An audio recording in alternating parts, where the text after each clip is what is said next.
Dude, Hey, what's up? what you reading? The Bible. You're reading the Bible? Yeah. Dude, why are you reading the Bible? For class? No, I just... Okay, so you're just reading the Bible. You're just sitting here in a coffee shop in the 21st century using state-of-the-art technology to read ancient myths for no reason whatsoever. Well... Tell me something. Are you one of those super religious people who thinks Jesus actually rose from the dead? Well, I do believe that. Do you also believe in the Easter Bunny, Santa Claus, unicorns, Bigfoot? Ever been abducted by aliens? And do you buy into all those other ancient myths about dying and rising gods invented by primitive nomadic tribes back in the Bronze Age? No. Okay, so what's the difference between Jesus rising from the dead and all those other fairy tales? Here's the difference. My belief in the resurrection of Jesus is rational. It's based on historical facts. Facts? What facts? Well, first, Jesus died by crucifixion. Whoa, hold on. We don't even know if Jesus existed. Why should I believe your facts? Well, because the 5 facts I'm going to give you are backed by so much historical evidence that most professional critical scholars who study the subject accept them as true. That includes skeptical atheist scholars. Okay, so Jesus was a guy who actually existed and then got himself killed. So what?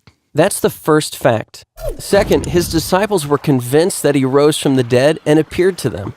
Third, Paul, a sworn enemy of the early Christians, suddenly became a Christian. Fourth, Jesus' skeptical brother James also became a Christian. And fifth, the tomb where they put Jesus' body was empty. And those are well-established historical facts. Right, but you can't just leave it there. These facts demand an explanation. Otherwise, you've got a big hole in human history. Okay, here's an explanation. They all lied. It was a conspiracy, the most monumental prank ever perpetrated. His followers stole his corpse from the tomb and then started telling everybody he was alive. That's the conspiracy theory.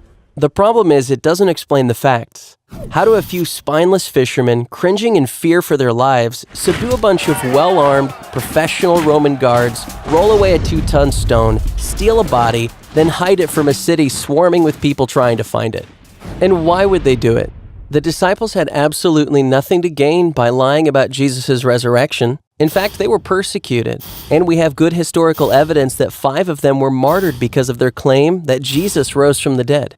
Apparently, not a single one of them ever recanted. People don't willingly die for something they know isn't true.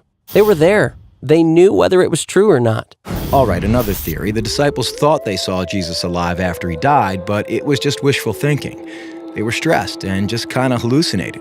The hallucination theory also lacks explanatory power. 500 witnesses saw Jesus at the same time, and the disciples touched him. Psychologists have shown that hallucinations don't work like that, nor does this explain the empty tomb. Okay, look, maybe there's some other explanation, but the bottom line is dead people stay dead.